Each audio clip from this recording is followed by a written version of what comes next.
December 26, 1944, 15:45 hours, east of Celle, Belgium. Staff Sergeant Lafayette G. Poole remained standing in the open hatch of In the Mood as the light began to fade. The engagement that had begun mid-morning was not yet finished.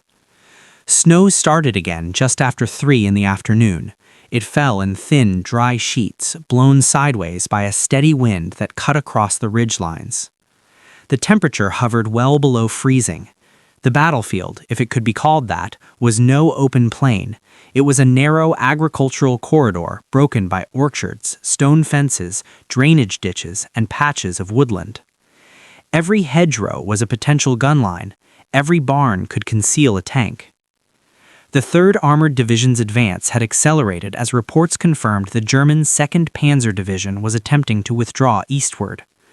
Fuel shortages had crippled the German spearhead. Abandoned trucks lined certain roads, but armored elements remained operational, and desperation often made them more dangerous. Poole received word over battalion net. Additional German armor had been sighted attempting to bypass the main road by cutting through secondary farm lanes south of his position. He understood the implication immediately. If even a portion of those vehicles broke through before the corridor closed, they could reinforce retreating formations or delay the American encirclement. He ordered Smoyer to advance at reduced speed along a tree-lined lane that paralleled the suspected German movement. The engine note remained steady.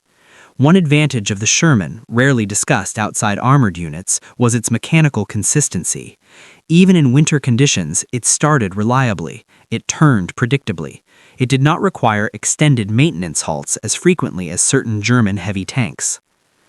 The lane curved gently downhill. At approximately 16:20 hours, Boggs called out over intercom, "Movement left front." Poole shifted his binoculars. Through the falling snow, he saw the silhouette first, the distinct sloped glacis of another Panther, hull angled obliquely as it attempted to maneuver between 2 farm buildings. Behind it, partially obscured, a 2nd armored vehicle waited, nose pointed toward the lane. Range, approximately 450 yards. The German tank had not yet detected the Sherman's presence. Its turret faced forward, covering the main road rather than the side lane. Poole did not hesitate. "Stop. AP ready. Target, lead Panther, rear quarter." Oehler adjusted elevation with controlled precision. The reticle settled just aft of the turret. The recoil rocked the turret. The 76mm round struck low on the side hull, near the engine compartment. A sharp burst of flame followed by dense smoke indicated penetration. The Panther halted abruptly, blocking the narrow passage between the buildings. The 2nd German vehicle reacted instantly, turret swinging toward the muzzle flash. "Back! Angle right!" Poole ordered. Smoyer reversed while pivoting the hull slightly to increase effective armor angle. A German round cracked past the Sherman's front slope, striking a stone wall behind them. Fragments ricocheted against the turret. "On the 2nd tank," Poole said evenly. The enemy vehicle, now visible as a Panzer IV, attempted to edge forward around the disabled Panther. Its thinner side armor was briefly exposed. Oehler fired. The impact tore through the side hull. The Panzer IV shuddered, then began burning from the turret ring.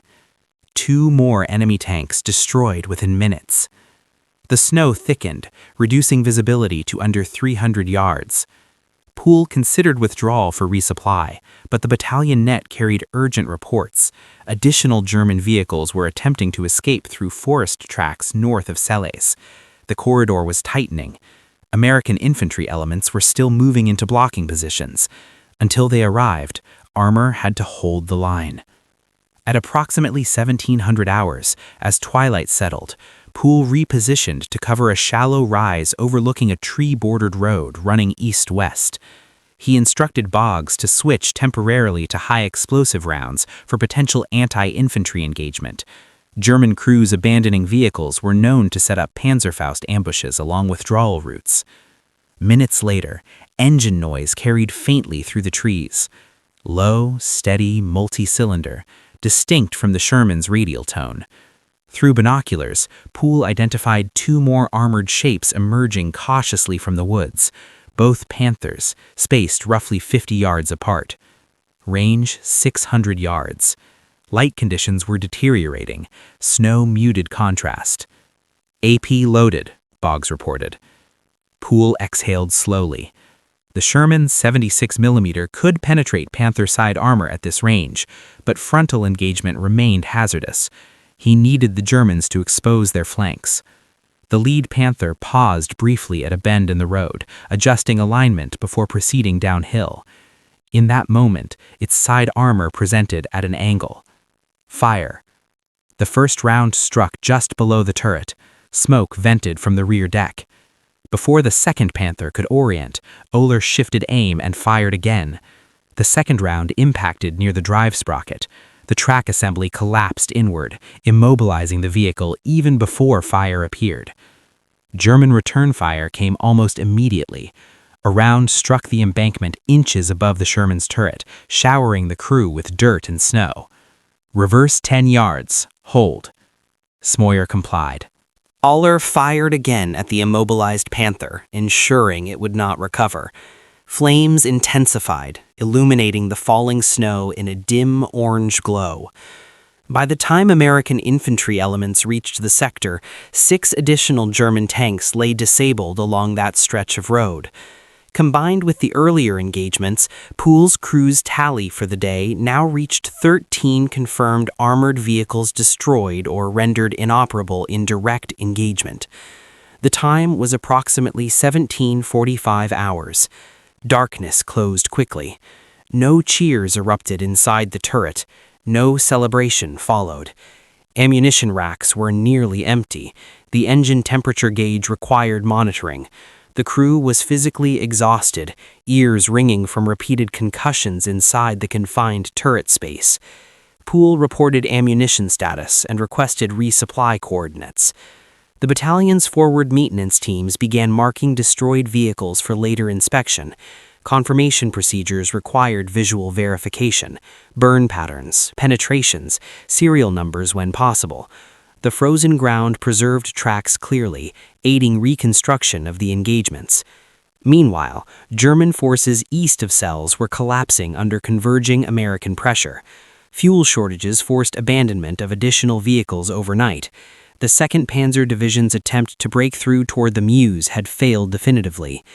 By December 27th, organized German armored resistance in that sector had ceased. The battlefield at dawn revealed a landscape of twisted steel. Panthers sat blackened and immobile along farm roads never designed for such machines. Panzer IVs rested at awkward angles in ditches. Jagdpanzer hulls smoked faintly where snow melted against hot armor. The Sherman named In the Mood remained operational. Poole's reputation within the 3rd Armored Division grew steadily through documented action, not exaggeration. Official tallies credited him with one of the highest numbers of armored vehicle destructions by any American tanker in the European theater. Yet the material conditions of December 26, 1944, remained stark. Thin armor compared to Panther frontal plates, a gasoline engine vulnerable under certain circumstances, and a main gun that required precise angling for effective penetration against superior German designs. What determined the outcome that day was not technical superiority, but positioning, initiative, speed of target acquisition, and coordinated crew discipline. The Sherman's gyrostabilizer, though imperfect and often disabled by some crews, allowed faster target alignment on short halts. Its turret traverse rate exceeded that of many German counterparts.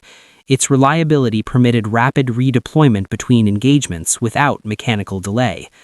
Poole understood these characteristics intimately.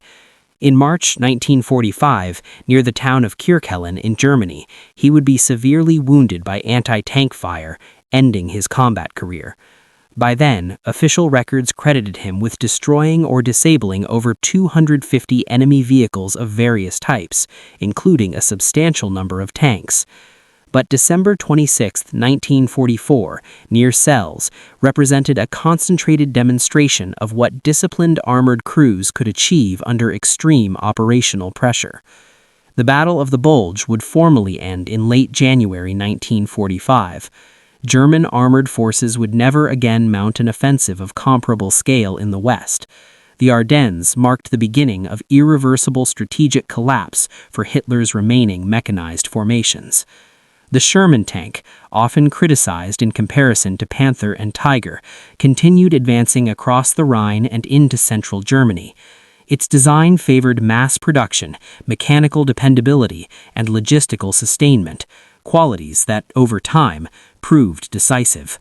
On that frozen Belgian road, the debate over armor thickness was settled not in theory, but in the measured sequence of sight alignment, trigger squeeze, recoil, and confirmed destruction.